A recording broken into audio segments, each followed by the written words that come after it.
All right, my friends, this week on Prof and Dev Play Games, we are talking about the state of the industry. Stay tuned.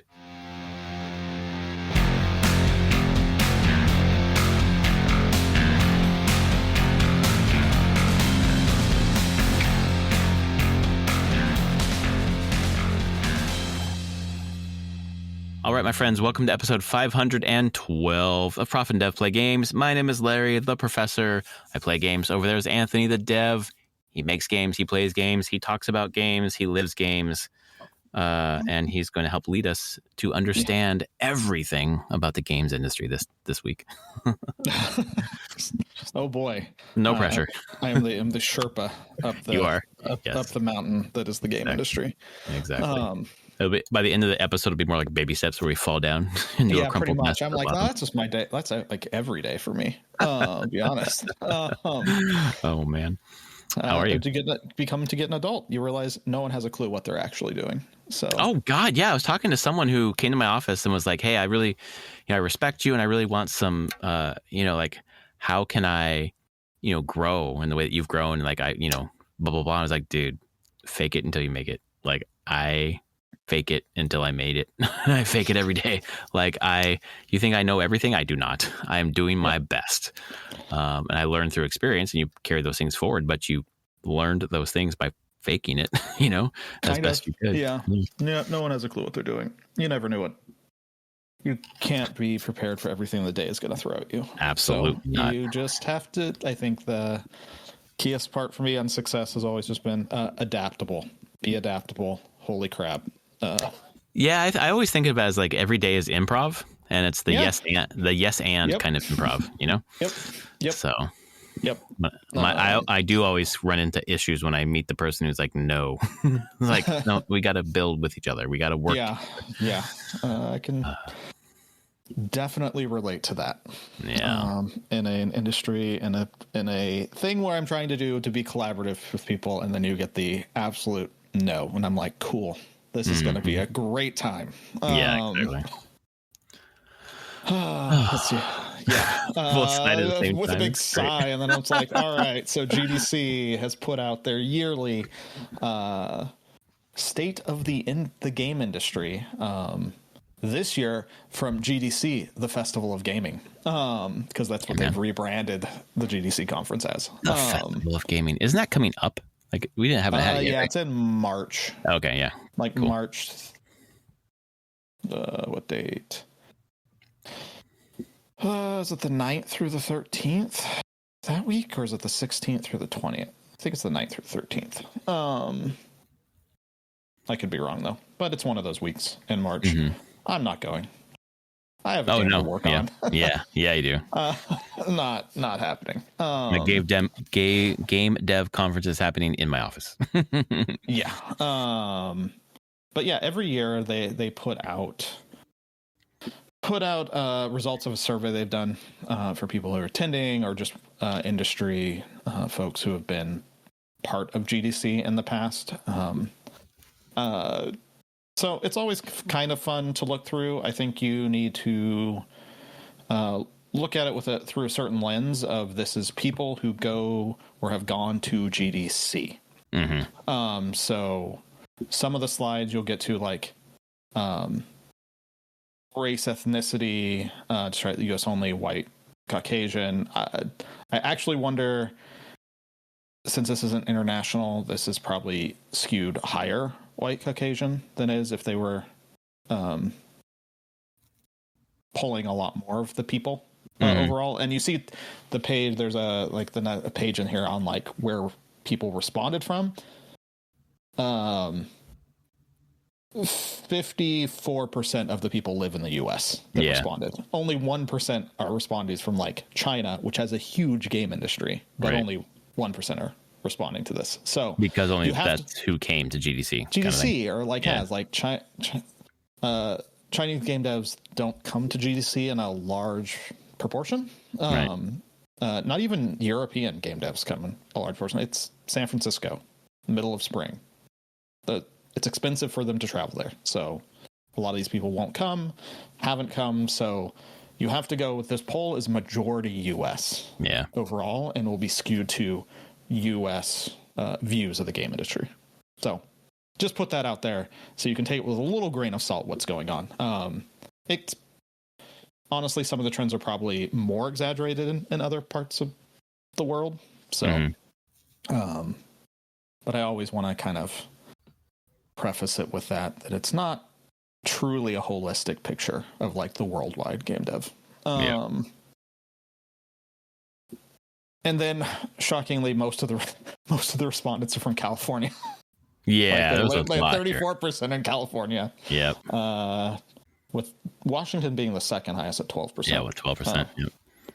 And some of these, again, like, you know, when it digs into Maryland, 3%. I mean, that's Bethesda, right? That's where yes, Bethesda and New York, fucking Rockstar, you know? Yep, yeah. Like Massachusetts, there's some 2K studios like Boston and all that. Like you can see kind of where the big one, North Carolina, that's Epic.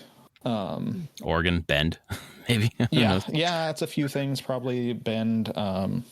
There probably is some stuff around Portland. Like it's kind of the hotspot, but you're like, yep, California. If you're going by respondents, not shocking. A lot of people from California. Makes it easy to go to GDC, be there. They're probably pretty dominated tech wise. There's a lot of game industry in LA and the Bay Area. Oh yeah, Bay Area too. There's a lot in here to dig into that I really find fascinating. I think page 15, there's a quote from a student in game design in California that says, "There aren't any jobs. Everyone's getting fired. It's fucked." Yeah, this has come out like a third of game devs have been laid off in the past like 2 years. Yeah.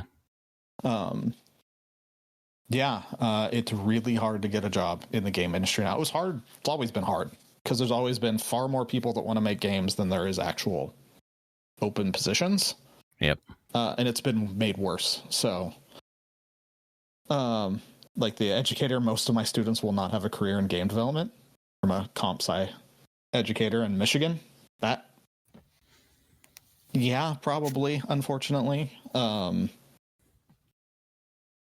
It's hard to... I don't know what advice I would give anyone now trying to get in the game dev other than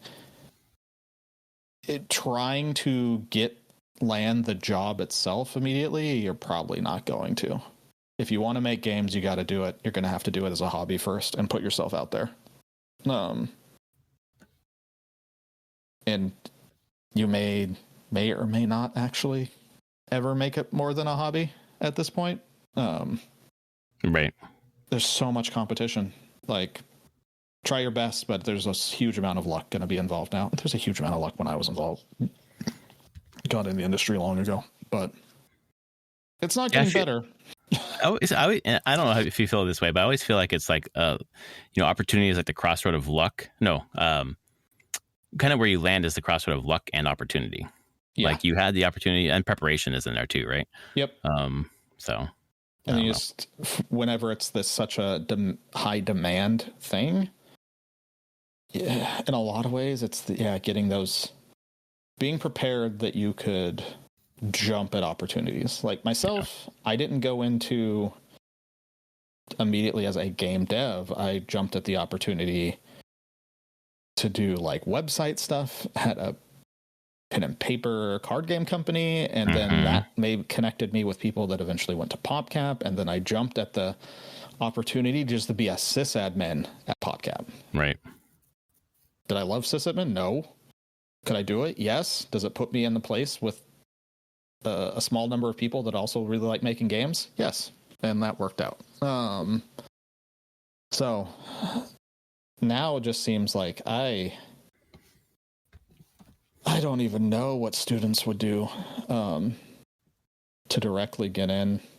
I would be curious what DigiPen's placement up here anymore is. Oh God, it must be low. And if it's anything, it's into QA, I assume. Yeah. I mean, even part of this document says that the 18 to 34-year-olds number one is way into the industry is QA. Yeah. I will. Does not call it. Page 17, they're talking about, in your words, from your perspective, what's responsible for the rise in layoffs? There's someone, senior employee, game design Canada, El Problema, es el capitalismo. and it's el problema. It is a masculine noun with an A ending. So I'm not sure what happened there, but I do respect that they were like, we're not even going to translate this. This is all capitalism is a problem. Yes. I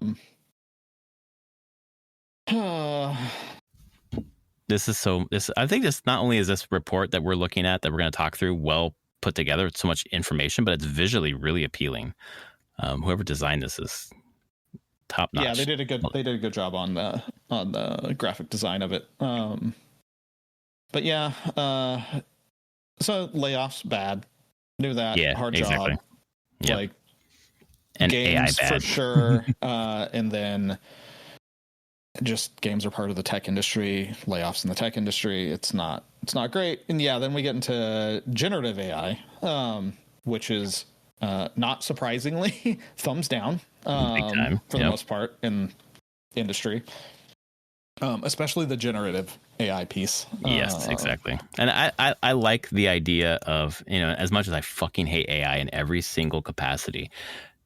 I mean, we've been experiencing AI in video games for a long time. We talk about AI and like enemy, intelligence or whatever in video games, and the way that NPCs move around and do things. It's generative AI that is insidiously gross to me. Yeah. And I think that's generally the way, especially on the artistic side of things, I've seen like they kind of break it down. Like some people are using things like Claude, which is a code generation thing. Actually, it's one that is, how would I say it? Priced what I would expect it to be priced at. Like it's Anthropic, I think, makes Claude. I don't know. Never used it, but I do know that their pricing is like, oh, it's expensive. And so like they make money because they're charging what they should be charging for it to be profit. But that's coding. It's like it can generate different types of code. Oh, yeah, see, it actually has a thing. And several respondents wrote in Claude Code, an LLM that was not included in this year's survey. Because it's not generative in that it's generating any kind of art. They put Midjourney and Copilot and text. Claude doesn't make text or anything. It's literally like coding actual like C++ code or whatever language you want. And you're saying, I want to do this type of thing, and it can generate a level of code or not that you are comfortable with. Because I've talked to some people who actually use it, and they're very senior. They've done a lot of coding, and they're like, no, this has been pretty helpful. Not in the fact they think it makes them faster. They still have to they're like, no, it's dumb if anyone takes the code and just slaps it in to the final. They're like, no, I have to review it and know what's going on. But they found that it made doing lots of the boilerplate common stuff quicker. So I don't know, but it's not added here. This was very much focused on like ChatGPT, Midjourney, creating art, and that's the stuff that I know dev-wise were like, mostly thumbs down. A lot of people do use ChatGPT. I know that. There's a quote in here that's I need to find it again, but basically like making the art is what gives us joy. Making these games is what gives us joy. So, and using this tool takes that joy away. So why would I use it? Why would you? Yep. Yeah. I don't know. I kind of sit on that side of a lot of it as being like, why? I actually like making this stuff. I don't even know how I would use generative AI for my exact role and position and what I do. Like, have it write documents for me, but no, I don't want it to write the documents for it. I need to write the documents because I need to think through it as I'm writing the documents. That's part of my thought process of designing. Well, and that's the piece that the MIT study focuses on is like I'm just going to paraphrase here, the dumbing down over time, where you're going through iterations of ChatGPT writing something for you, and then you stop thinking. Yes. that thinking process gets eroded, and then you can't do it anymore. Then you're reliant on this fucking crutch. That is, some of the quotes in this document are talking about how it's, basically standing on theft from hundreds of years before. Like, it's just creating an amalgamation of stuff that came before with no real, it's not citing. It's just theft. Yeah. The quote from Education POV on generative AI. Student, right now I'm in school and my focus is on learning the skills to make games. So I feel like using AI would run counter to my goals, which is true. Correct. Like, I'm trying to learn how to make these skills. You don't hand that to something else.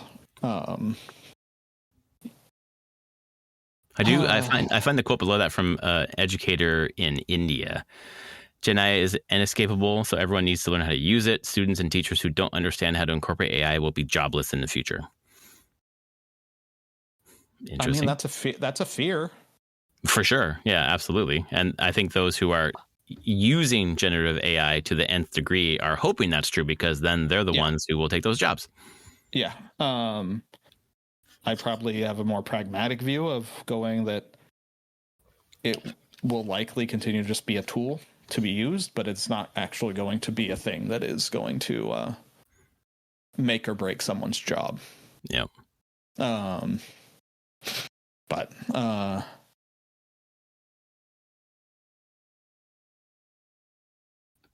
that was that. In your words, like, so positive impact. Of course, there are people that gave, they're using it and they're like, okay, it's a tool, and tools are meant to be used by humans. That's maybe my favorite quote, is eventually, if we get past where we are now with this, I mean, and I know I'm one of the people in my sphere that fucking hates it more than maybe anyone else.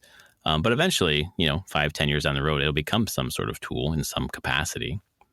I don't know how large of a tool, but there are useful applications. We just got to figure out what it is without ideally destroying our minds by getting there. I think offloading too much to it. Yeah, exactly. I mean, our brains, man, our thinking process, critical thinking. I think one of the quotes here just kind of misses the point in the positive impact, where it says, I think the reaction to AI is a moral panic similar to when computer graphics started being used in the movie industry. Computer graphics in the movie industry weren't stealing other people's fucking art and building. Yeah. People still were making the computer graphics. Like, they had to be sitting at a computer making it.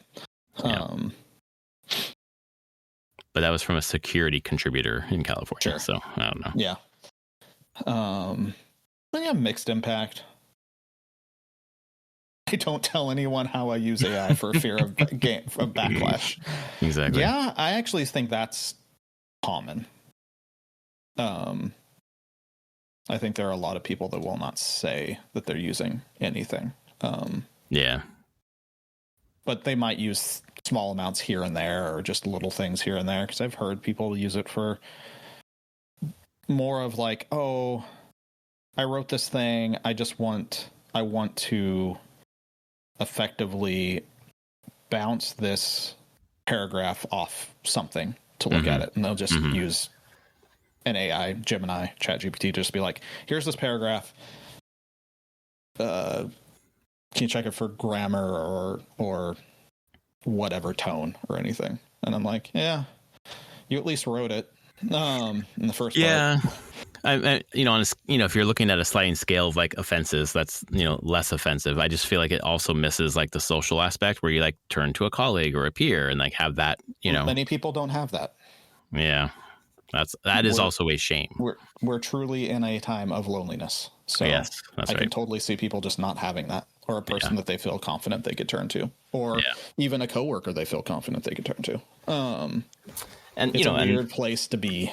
Well, and it's a place where this type of technology exploits those wounds, Yeah. Yeah.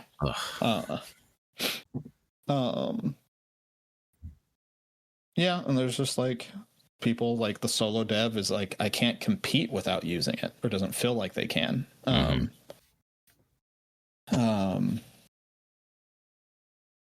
People that an audio director is like, yeah, we use Gen AI, but when none of it makes it out to where players experience. That joy is reserved solely for our incredibly talented humans. So it's not like no one can use it. It's just like, hey, if you use it, that's never actually shipping with the product. Yeah. You have to make something yourself. But then you get the negative quotes. I'd rather quit the industry than use generative AI. Yep. It's a game dev from the UK. I love that. Yeah. The one that's the funniest one is the one in the middle from Washington State.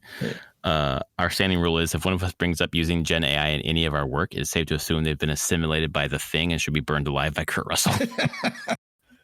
Oh, man. That's good. That's a good one. Yep. The one above it, though, is the one that I keep coming back to. Why would I replace human creativity with a regurgitated amalgamation of everything that's come before? Yes. Yeah. Exactly.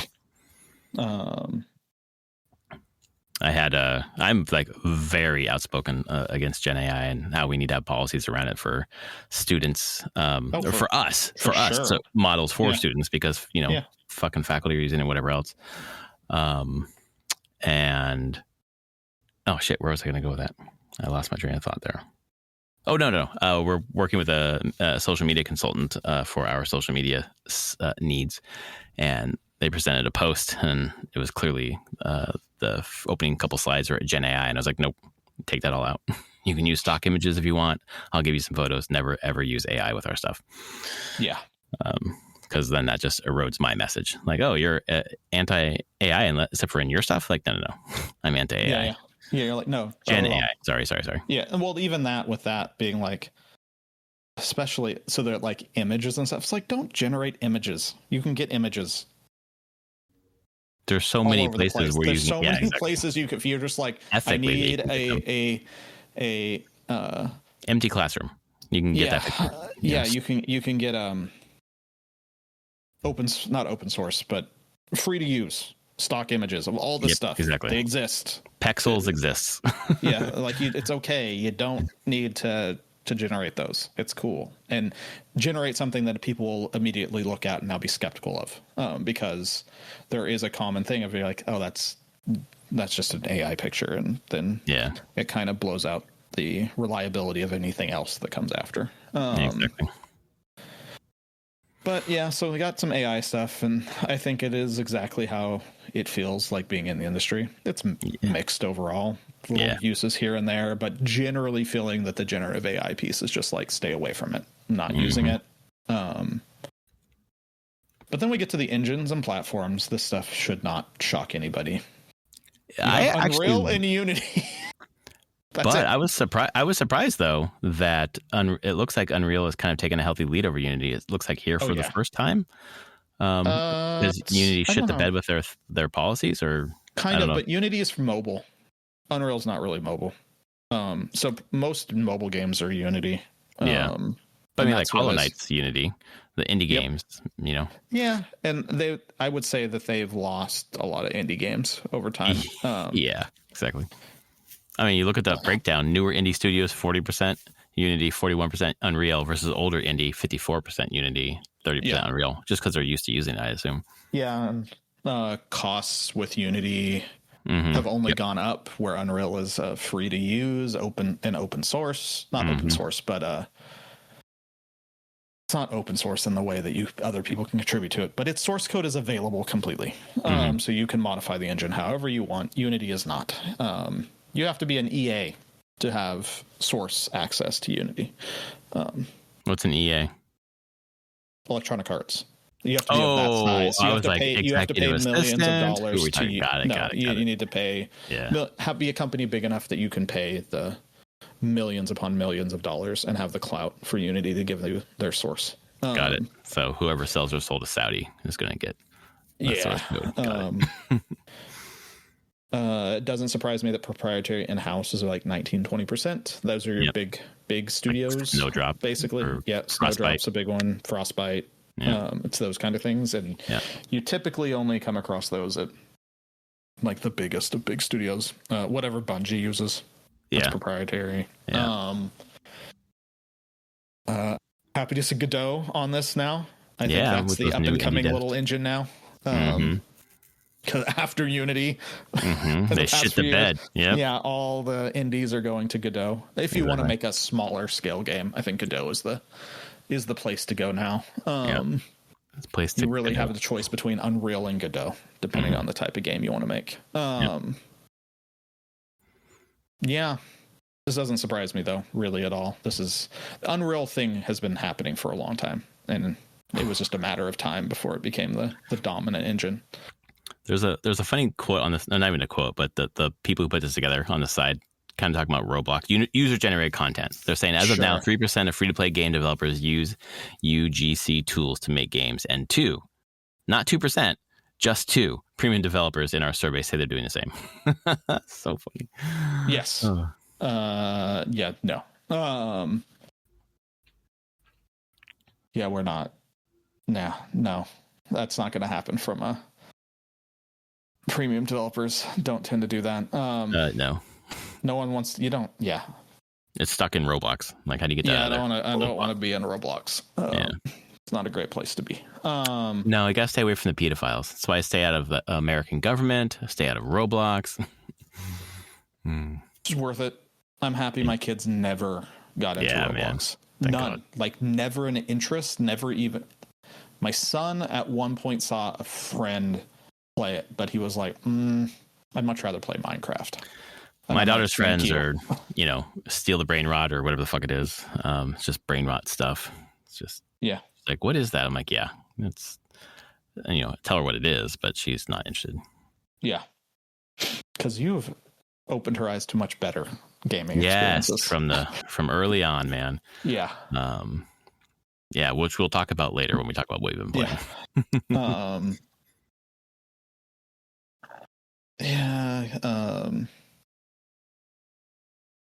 Bam. There's stuff. Go ahead.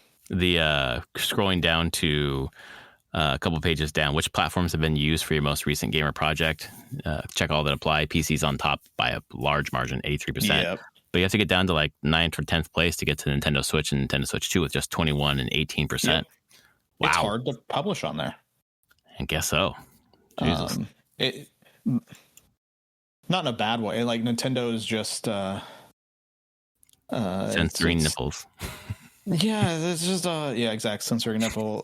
But in general, like, the actual process of publishing on Switch can be kind of a pain in the ass. Yeah. So it doesn't surprise me, and it depends on like what type of games they're making. Yeah. But PC is by far the easiest to publish on. Yeah. You have Steam, you have Itch. You can put stuff out on PC very, very easily. Sony, I'm surprised. I'm not surprised Sony is the next one on PS5, but it's also kind of a pain in the butt to publish on Sony, but a little easier than Nintendo. But its market share is just so big, you kind of want to be there anyway. You can't ignore it. Yeah. Yeah, especially for higher fidelity games. Yep. Steam Deck, 28%. Yeah, man. I mean, if you're on PC, probably, and if you can run on a Steam Deck, you say that it's Steam Deck as well. Steam Deck verified. It's just such a great fucking device, man. I love the Steam Deck. Holy shit. That's definitely the OLED version. That was the one. That's the one. That's when I jumped in. That's when we both jumped in, I should say. No. I did tell you my son got one, right? Yeah, you did. Yeah, that's cool. Yep. Saved up and gone. He loves it. He loves that little thing. It's so great. He plays so many because we share my Steam library with my kids. He plays so many indie games on the Steam Deck now. That's a great machine for indie games, man. Yes, it is. And like, AAA games from, 5 years ago and, before. So, and then the like top 5 platforms in the industry right now are for free to play. It's PC, Android, iOS at 68%, 57%, 55%, where people are getting their platforms on. But a premium shifts to 88% PC. That's crazy. 88%. Wow. Yeah. Top 5 platform. That's kind of crazy. Yeah, because the inverse is the thing is like 12% don't publish on PC. Versus the next highest one is PS5 at 55% do, so 45% don't. Yeah. So interesting. It's kind of crazy. But Nintendo's nowhere on there. Nintendo top 5, Nintendo's not there. No. It's PC, Nope. PS5, Xbox, Steam Deck, and then Xbox again, which is the Xbox One or Xbox One X, which is higher than the fucking Switch. Yep. Oh, what the fuck? There's 100 million Switches out there. I'm so confused. Yeah, It's like you said, it's just hard to publish to it, I guess. Yeah. VR is dead. Yep. Although I did just buy a VR game that I didn't get a chance to play yet, but I'm looking forward to playing. It's like Demio / Dungeons and Dragons. Oh yeah, I've seen that. I've heard some pretty good things about it, so I decided to pick it up. Yeah. But a lot of people aren't working on it. Yep. And if they are working on it, they're making stuff for Meta more than anything. Yep. Although supposedly Valve has a new headset coming out really soon. Yeah, when are we gonna get those release dates, man? Yeah, I'm expecting it at some point here. But even that, I'm like, I don't know. I like VR. My friend Ben here, he like, I have one too, and he's like, I haven't pulled it out in forever, and it's basically the pain in the ass of getting it all set up. Yep. There's too much friction just getting to that, to using it, and a lot of people just won't put it in, even if you've made it simple for yourself. It's still not simple. The PSVR 2 is just USB-C to the front, but I've got to make sure my 2 controllers are charged, which is not a big deal. But then just getting everything on and being tethered to it, like it's not. There's just enough friction points where I'm like, I'll read a book tonight. I'll play my Steam Deck tonight because I just need to pick that up and put it in my hands. Which is, I don't know, first world problems. Yeah.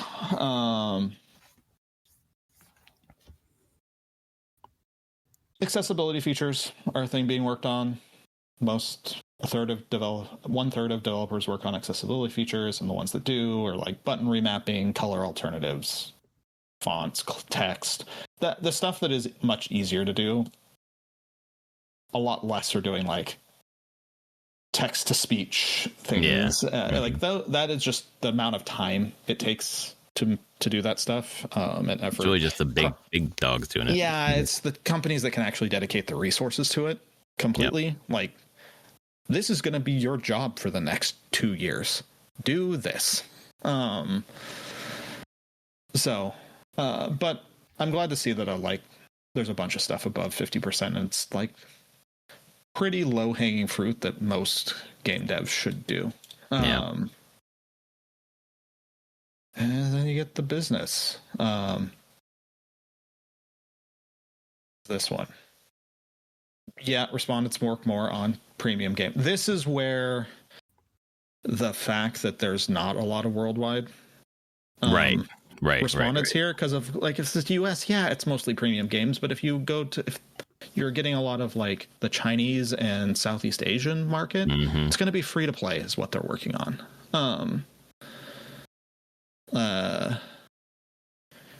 And so this is where things get a little skewed, and like you're not seeing the but full picture. This first slide is just like, how is it monetized? Monetized. Where's the piece that says working on premium versus? That's what I was looking for. Premium versus free to play. I didn't really see that slide. There it's not a slide. It's just the beginning. 3/4, 74% of survey takers reported working on premium games. Well, 26 said they only worked. They worked in the free to play market. Yep, there it is. Thank you. If you're looking at worldwide, it's not as skewed as that. Yeah, exactly. It just is. Like, I mean, there are thousands of game devs working on the MiHoYo games, and if with only 1% of the respondents coming from China, I'm like, yeah, you're not getting all of that. Because just the market of Asia in general is a free to play heavy market. That's how they generally choose to play games. So, yeah, I thought Africa was the same based on something I saw recently. So probably, and that's mobile, really. Yeah. Yeah. More than I mean, it's hard to. You'll find places that are generally free to play when it's mobile focused, or the act of like having a home PC isn't something that people have. Yeah. Like, that's not. They might have their phone or a small like non-gaming thing is their network thing, you'll see that they'll use free to play game access, or if they have the internet cafe, which was always huge in Asia, at least. Like you don't go there to like buy premium games. Either the internet cafe has games on it, or you're logging into a free to play game somewhere. So yeah, most revenues.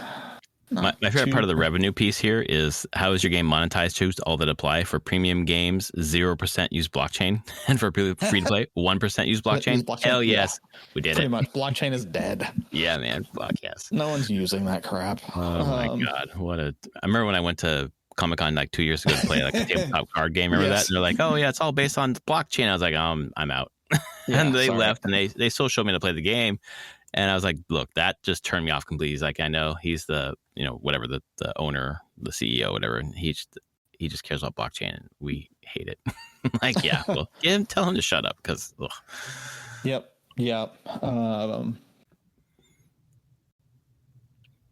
But yeah. Funding stuff, obviously, it's tariffs having an impact. The lack of platform deals is mentioned here. Yeah. There's just no investment. It's drying up. Yeah. Like, in their words, what are the biggest obstacles you or your company have faced in securing funding? Competition is so fierce right now, so getting a really good demo is taking us a lot of time and money, but we need one before we go to publishers. That's from a director game design in Australia. It's hard to find money to develop games at the moment, especially without a long AAA history, and even more so as a woman. Most grants only cover a month of development for a 5-person team. Correct. Yeah. That's an independent studio in California. It's expensive to run a game studio if you want to, pay people a living wage. Mm-hmm. You burn money fast. It's hard to get investment right now. Again, speaking to layoffs going on, there's not a growth industry at the moment in that sense. Right. There's a lot of money coming in, but no one wants to spend it right now. Like, they're definitely the big guys and investors are very much in kind of a wait and see. The world is chaotic right now, and they're like, we don't want to spend money. We don't know what's going to happen. You'd be hurting yourself if you spend a bunch of money and don't have it when shit goes bad in the year. Yeah. Venture capital that's mentioned here, I know that's been is very dried up a lot right now. VC is not you're not going to find much anything out there.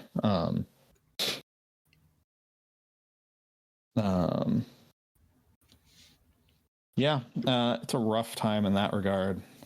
Yep, tariffs impact business leaders. Have U.S. tariffs impacted your expenses? 38% yes, 39% no, 23% unsure. Yep. But probably. Yeah, exactly. Like, I don't know what's causing everything to go up, but yeah, maybe it's tariffs. I don't know. Like, it's tariffs.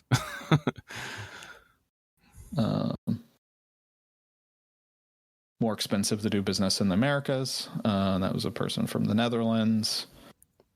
Investments are drying up. Yep. It's just all that it's like, this report does not make the industry look a great place right now. No. And yet I'm in it. And I'm like, oh, okay. It's a bit of a hellscape. A little bit. Social media, and streamers are the main way to get promote your product. So that's not new. Streamers have definitely that's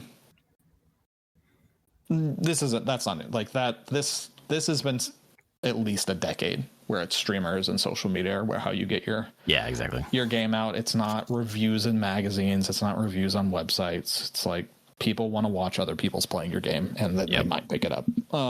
So here's the thing I like about this slide. It calls Reddit a forum and not social media, which makes me stoked because Reddit's the only thing that I look at. Although I thought it was I consider it social media. I mean, they separate it, but I'm like, what is a forum but social media? Yes, exactly. That posts slower. Yep. I don't know.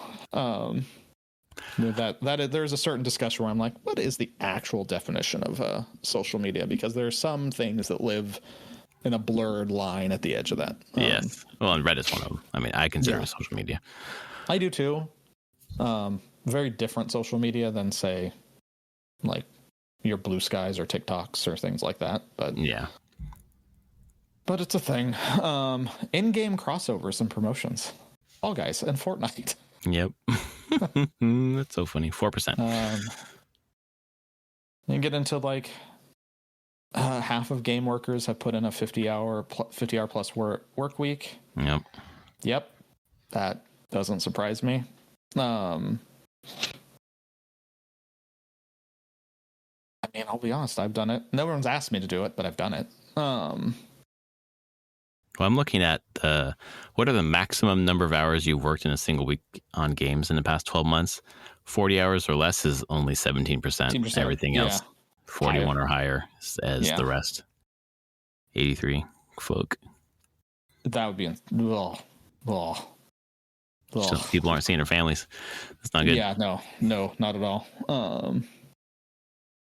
Don't sleep in the office, folks. It's bad. Oh, you don't have a cot under your desk? No, I don't, actually.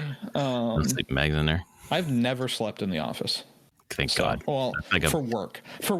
I will say this now. I slept at the office at PopCap to go to PAX a couple times. Yeah. Where I just took a sleeping bag.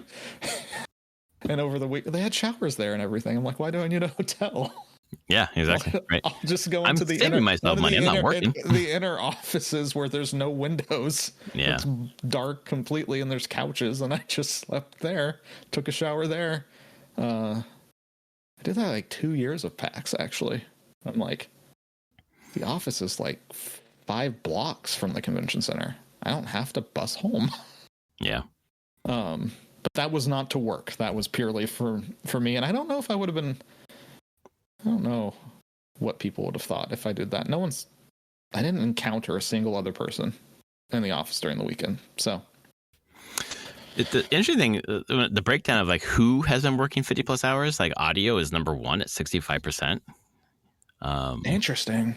Yeah. I do like the one below. It's what are the main factors that cause you to work? Number 1 at 59% is there was too much work to do in a 40-hour week. But number 2 it's kind of what you said, self-pressure. I simply needed to or wanted to. Yeah, it's self. I for people that are passionate and want to like about a thing, there's a blurred line between when it's work to being whenever it's like, I want this thing to be good and I'm going to put the time in for it. And I'm not asking anyone else to do it. A lot of times when I do it, I don't even tell other people I'm doing it. I just do it.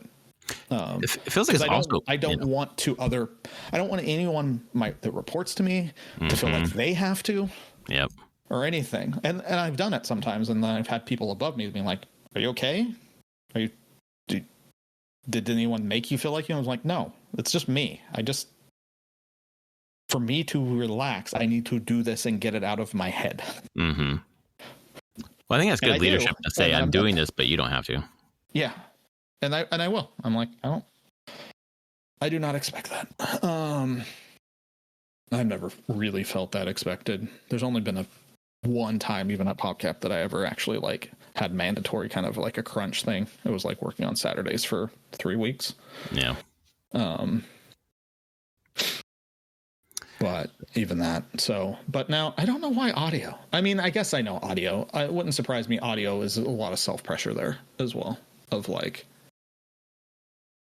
any of the people I know that have made audio for games have a lot of pressure on themselves for like a very high quality. Yeah, because I think about, the things that are here, like that connect to things I do, and only in terms of my rudimentary understanding. Narrative, like writing, and then audio, making music. Like when I'm writing, I'm in it, and I just want to keep doing it. And when I'm making music, I will work for hours on a single song, and it's just fun. It's fun. Yep. So imagine that for a whole game or, a symphony or whatever, And that's where they get those blurred lines of like, yes, this is my job, but this is also my passion as well. Yeah, it's hard with art. Like when art is your job, but like making art is so fun. That's why fucking AI sucks. Making art is amazing. And at that flow state, like sometimes you're like, oh, it's fucking 2 a.m. Jesus Christ. I'm just putting more time in because I want to, and I'm having a good time with it. I'm not feeling upset by doing this. Yeah. I'm really just enjoying what I'm doing. I'm happy I'm getting paid to do this. Yeah, exactly. In some way. But then you get to the slide that you might care about. Majority of game workers would like a union. 82%. Can I tell you my favorite fucking line for this entire thing? Go for it. In fact, there were 0 18 to 24-year-olds who were opposed to unionization. Thank God. The younger kids are going to fucking save us. You know, like no one's opposed to it, at least in this study. Like, that's right. That's how it should be. That's the way that we wrest power from the fucking oligarchs and put it back in the workers' hands. I will get off this soapbox, but you know, like there is power in fucking collective action, man. Yeah. And it doesn't surprise me that the support's there now once, you know, a third of the industry has been laid off in 2 years. But it's one of those things where like the support should have been there before that happened. Exactly. And then the whole thing about we're not going to oppose you joining the union, you know, certainly do your election and get the union started. And then, we're just going to sandbag you and stonewall you about getting to your first contract, which is really just union busting anyways. Like how many people who had their union certified years ago are still waiting for a first fucking contract? You know, you're not really having any protections until you get to that contract. Yeah. So. It's a step. People want it. Yep. I love seeing this. I'm so happy, but we gotta keep pushing. Then you get the DEI changes. School and university, yes, but the actual industry, no. Good. They're like in the past. No, the work. There's definitely been stuff to, I think some of the bigger companies to appease, like, okay, we're not fine. We won't call it DEI anymore. Are we actually changing any of the policies that we do? No. Yeah. That all it took was just a vocab change. Exactly. Whatever. Yep. Move on. But schools is where it's being pushed. Well, and a lot of that's because it's federal funding, right? You'll lose your federal funding. You lose access to financial aid for your students if you don't do what I want you to do. Which the people who obeyed in advance are realizing now. Oh shit! The legal challenges are winning, and like I'm so excited. Actually, I'll tell you why I'm so excited off mic about related to this and my work. But this, you know, the thing that stood out here to me is the thing that's obvious. The people who are impacted by these policies are the ones who notice the changes, you know? Yeah. So, I can say nothing has changed at System Air in that way. We have not even changed how we talk about it. Yeah. We have DEI. Yes, we do. Those are fine initiatives. We want diversity. We want all those things, and equity and inclusion. Yep. Why wouldn't we want those at our company? It's dumb. We want that. And honestly, making art, you want all of those things. Yeah, otherwise the art looks the same. And pretty much. You know, and you know, I think at the extreme edges could offend people or just be completely gross because you haven't taken into account other people's perspectives and how they view that art. And that's not always a reason to change art, obviously, but at least have it in mind. I think the best, this is a stupid example, but like Eminem's music, like it was deeply offensive. Purposefully, he knew exactly what he was doing and why he was doing it. It wasn't just to piss people off. It was, for a number of different cultural critique reasons. So. And then into the end of it, and this is not shocking. 1/3 of non-U.S. game workers have canceled plans to travel to the U.S. Yep. I know that's huge. I don't know any of the people that I know and worked with in Canada. None of them are coming to GDC this year. I don't think that's going to change. Like they don't. No. There's none of these people. They don't want to come to the U.S. Why would they want to? They're looking at Minnesota and they're like, "Fuck no!" Like, absolutely not. And not even just Minnesota, but like what's happening to people individually at airports. Yeah. Absolutely do not want to come. Don't want to deal with any of this. No. Safer to just stay home. Well, the interesting thing here is 31% have canceled, but 33% are reconsidering future travel plans. Only 31% said no. Yeah, but they're okay reconsidering. Okay. And then nearly half, 47% of those who identified as LGBTQ, which doesn't surprise me. Because why would you want to come here with hostile policies being put in place? Oh, yeah, there it is. GDC is March 9th through 13th on the last page.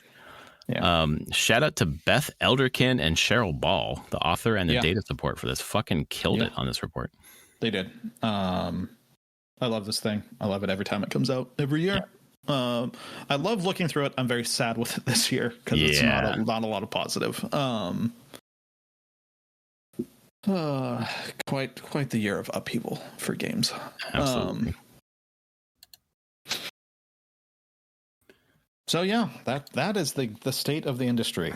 A lot of people out of jobs, a lot of change. Hoping that it will swing back the other way. There's usually cycles in this. So yeah. And we're always, it's not just a pendulum, it's a pendulum on a track. So you're moving backwards, but the track's still moving forward slowly. So yeah, it's going back towards some retrograde shit, but it's still moving forward. And the response, the resistance is always inspiring to me. Yeah. Yeah. Especially, fucking MinMax, for example, has often been very apolitical. They try not to talk about politics. They just, they've talked about why they don't talk about politics or whatever. They're based in Minnesota. That shit went out the window. The ice out. I saw that. It was beautiful. It was really, I enjoyed it so much. Kind of funny too. They've, on the day of protest, the walkout on the 30th, they donated all their proceeds that day to these organizations who are pushing back against this bullshit. Yeah. Everyone pulls at the thread or at the rug of tyranny in their own way. And eventually we all unravel it together. So. What have you been playing this week? If anything? The only thing I've been playing is I picked Ball Pit back up again. Oh, nice. It had an update. Okay. Last week, I think. Yeah, beginning of last week. I haven't played it well, and I've played a lot more Ball Pit, and that game just nicely blooms into a much bigger game with tons. There's so much content in it, way more than I was even expecting. Oh, cool. Just been unlocking. I probably unlocked like 8 new characters, a bunch of new levels, buildings, and I unlocked a character that makes it turn-based. Oh, what? Yeah, the whole game becomes turn-based. That sounds fucking rad. Okay, hold on. It's weird. Like you make your shot and it plays out, and then everything moves. Oh and then my god! You make a shot again, and I'm like, what is this? That's like a game within a game. It is kind of. I was, I didn't even know. It's like inverse Peggle at that point. I don't know. It's a really, really cool game. But I've decided I was like, I should play that. It's Devolver, and they had an update. I should check that out. Really, Devolver had a number of things this week. They had that, and then they had the DLC for Cult of the Lamb came out that was very, very well reviewed. They keep churning out stuff for that game. That's, so really cool. Yeah. So, no, it was really Ball Pit. I probably put a couple hours into Ball Pit overall. Some on my PC, some on the Steam Deck. Runs great on the Steam Deck. Oh, yeah. It's a good game on Steam Deck. Steam Deck game. Kind of feel like Devolver's found their thing. It was like, make games for Steam Deck. Publish games that people can play on Steam Deck. Done. Well, I mean, that's a fucking publisher that focuses so much on indie games, and those are just perfect for Steam Deck, man. Yes. Oh, man. So that's really it. Other than, like,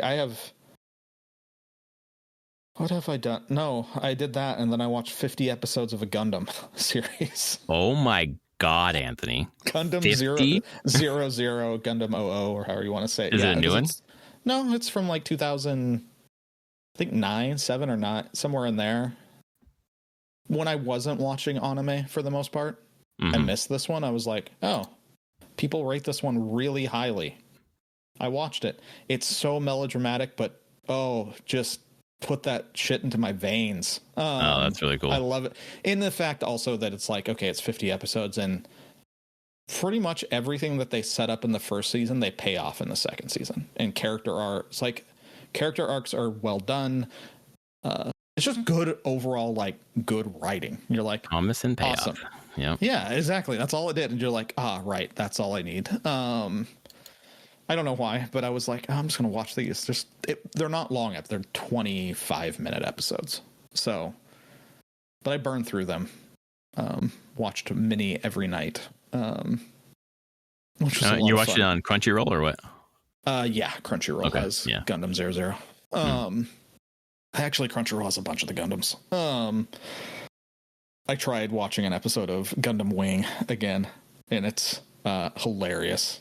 And not in a way of like, I like this. It's a like, wow, why did I like this? It's so interesting. So ridiculous. But Gundam Wing was the one that came big in the US. So that's the only one that I know of. So it's hilarious. 00 is a decade later. But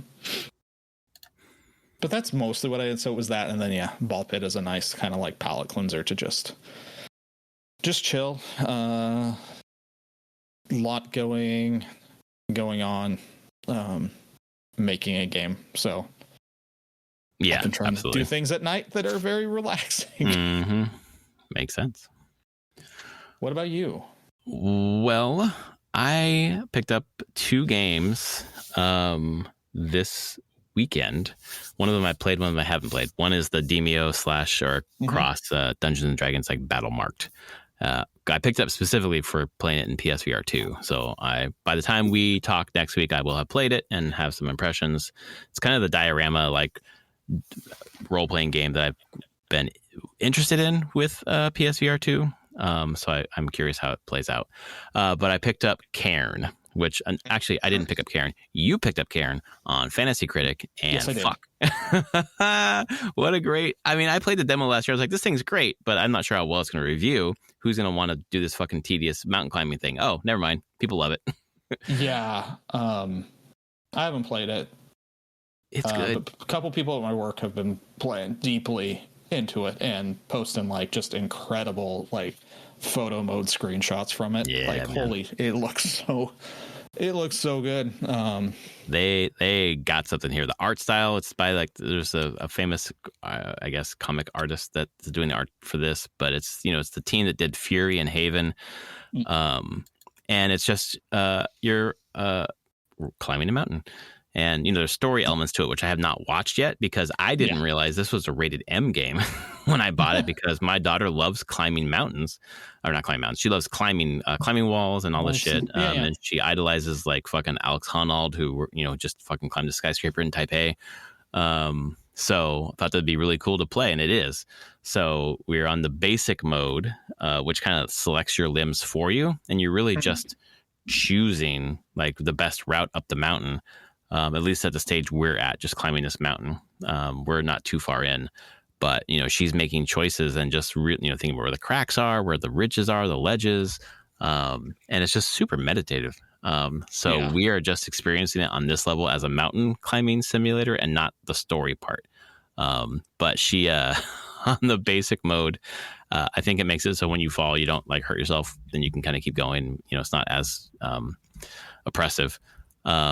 But she fell and fucking bounced off the mountain and then landed on the bottom, but survived. So she popped a couple trophies, and she was just telling everybody all day that she got rewarded for basically almost killing herself, climbing down and falling down a mountain. But it looks gorgeous. It runs well. It's intuitive. And it's great. So far, we played an hour so far, so we're not too far in. But I've seen some videos of people playing, and like the shit that happens later in the game, it's just like it's raining, it's windy, it's fucking snowing. Like it is seriously a challenge. So picking up trash from the mountain, putting in your bag, carrying stuff up. The inventory things. I saw a picture of that, which I'm like, it's like Suika game, but in inventory. Yes, exactly. Isn't that great? I never actually put it together that the team did Cairn did Haven as well. Yeah, it kind of reminds me of the art style of Haven. Maybe a little bit in the Fury. I met not so much, them but at PAX. Oh, okay. And like pre-COVID, like 2018, 2019, like I met some of the devs because they were at Haven at the indie mega booth, the PAX, and I sat and I played the demo and I chatted with them for a while. So that's cool. Good for them. I'm happy that they continue to make cool games. Yeah, and people are I again, I'm surprised how well it scored. Not because the demo didn't. The demo rocked, but it just felt like such a niche thing. But that doesn't matter anymore. Like niche things still are quite popular. In fact, that's what is popular. So yeah. So I played that, and then my wife and I played quite a bit of. You mentioned it already, but we played quite a bit of Suika this week. Nice. Played Suika like 2 or 3 nights together. It's just I love playing that game. Playing with her is great. There's a new one called Suika World where it has like a globe that you're kind of building fruit. I haven't checked that one out yet, but Suika continues to be just if you go to time played on the Switch, it's like number 2 of all games on the Switch. It's like That's 50 funny. plus hours. Yeah, we played a shit ton of Suika. So it's all good. Was that Suika game Planet? Yeah, maybe that's what it's called. Planet. Yeah, where you like shoot things in. Yep, exactly. To a planet. And the gravity kind of brings it towards the center of the planet. Yeah. Oh, Suika game. Suika game. Simple and just smart. It's great. Very satisfying. Yes. Love to see Nintendo make like a Suika game, but like with Nintendo character heads, like 2 toads become a Toadette or whatever. What becomes Bowsette? Oh God, yeah, man. If you get a Bowser and a Peach next to each other, it becomes a Bowsette. Oh, that's beautiful. I love that. How do you make the Suika game rated M? That's how. Oh man, I'm not sure why. When I looked at fucking Cairn, I was like, okay, rated M for drug use. Okay, I'm just gonna skip the story, so it'll be fine. And then when my daughter fell down the mountain, the character stands up and says, "Fuck." My daughter just looked at me. I was like, shrugged. Like, I mean, you're old enough to know what these words are now. You know what you should know what the words are, and you should understand that's. I mean, falling down a mountain and really hurting yourself. Yeah, it's pretty appropriate use of that word. I swear, it might be the time for that. It's not directed at anyone specifically. Exactly. It's not an anger towards anyone. It's I hurt a lot. Exactly. That's it. You're not using it towards people. You're just mad at yourself. Yes. Oh God. That's what we've had to teach our kids, of being like, yep, these words exist, and use them appropriately, and please don't say them at authority figures at school. Exactly. Or yell them at other students or anything like that. Just, it's cool. And then you have my daughter who was like, I will not use those words at all. Yeah. And then like yells at us when we use them. Oh my gosh, that's funny. Dada! What? What? This is a really fucking terrible game. Are you watching the 49ers here? It's garbage. Oh, man. Oh, boy. Yeah. Oh, is that next weekend? Yeah, it's next weekend. Yep. Oh, boy. Yep. Seahawks, you better actually win. I'm rooting for the Seahawks, man. You beat the 49ers, you better win. Yep. Come on. And they're going to go do it. The Patriots. Yeah, fuck the Patriots. But they're going to go fucking win the Super Bowl, I hope, in the 49ers stadium. I know. I saw where it was. I was like, oh. Oh, man, so good. Cool. One last thing. We did talk about Nintendo Direct last week, and we called it into being. There was a Nintendo Direct for Tomodachi Life, Living the Dream. My daughter and I watched it, and she laughed her ass off the entire time. Yep. And I was like, what the fuck is this thing? Are they using Gen AI to create these fucking moments? I don't even know what's happening. I don't even know. Oh, man. But yeah, it's interesting. Coming out in April. It's a game. Your daughter's probably the correct demographic for it. I think so. Yep, exactly. Well, anyway, thanks for listening to our podcast this week, folks. We will see you next week. And tell your friend, tell a neighbor. Get them to download our podcast. Spread the gospel. We'll see you next week. Later, everyone.